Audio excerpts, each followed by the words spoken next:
දකින්න තියෙන්නේ ආලංග බීජ. ඉතින් මේ ආලංග බීජ පිහිටව ගන්න ඉස්සෙල්ලා ජලයෙන් පොඟව ගන්න ඕනේ පැය කිහිපයක්. එතකොට ඉක්මනින් පැලවෙන නිසා. ඉතින් මේ ආලංග බීජ ටිකක් පරණයි. ඒක නිසා තමයි මම මේක පොඟවලා ගන්නෙ.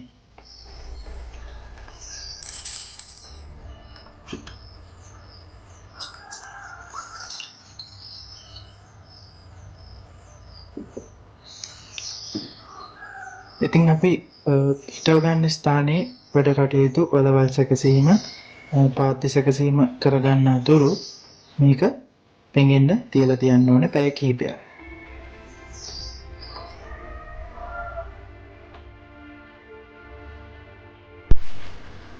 මුලින්ම මම කළේ පස බුරුල් කරලා හොඳින් කාබනික ද්‍රව්‍ය එකතු කරගෙන උස් පාත්‍යයක් හදාගත්ත එක.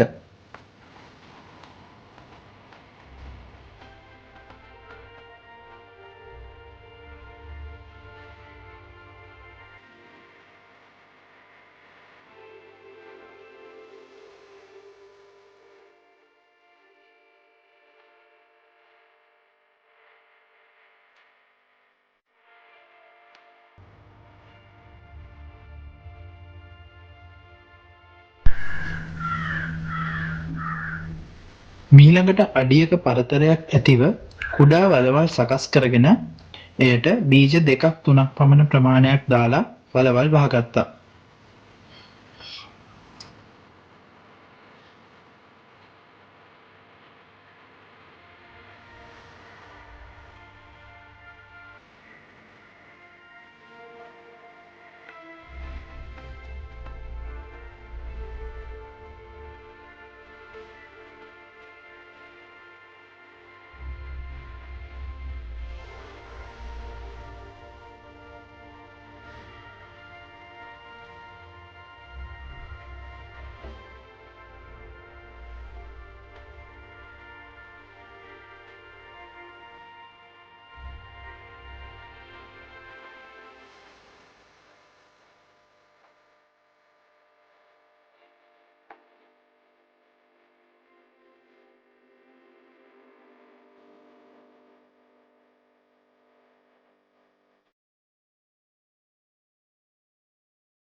ඊට පස්සේ මම කරගත්තේ හිටවපු ආලංග බීජ වලට හොඳින් ජලය එකතු කරගත්ත එක.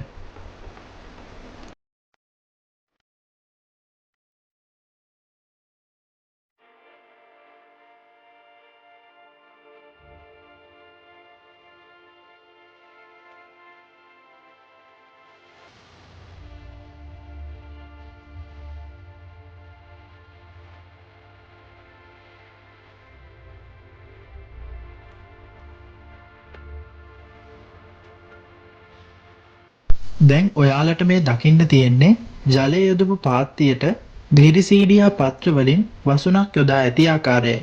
මෙමගින් අපිට පාංචු තෙතමනය රැක ගන්න පුළුවන්.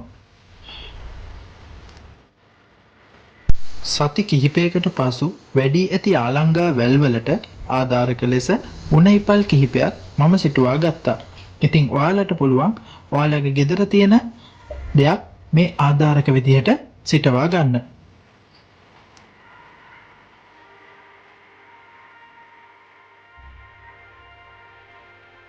මේ ඔයාලට දකින්න තියෙන්නේ සංසේචිත ආලංගා පුෂ්ප. ඉතින් මේ පොහොට්ටු වගේ තියෙන ඒව තමයි අපි ආහාරයට එකතු කරගන්නේ. ඒ වගේම මේ සංසේචිත ආලංගා පුෂ්ප පරිණත වුණාම අපිට මෙමගින් ආලංගා බීජ ලබා ගන්න පුළුවන්.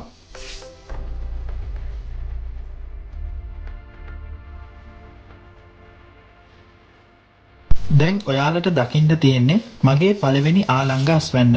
මේ ආලංගා බෝංචි වෙනුවට හොඳ ආදේශකයක් විදිහටත් රසවත් එළවලුවක් විදිහටත් අපිට භාවිතා කරන්න පුළුවන්. ඒ වගේම ඊටමත් ගුණදායී දේශීය එළවලුවක් විදිහටත් මේ ආලංග හඳුන්වන්න පුළුවන්.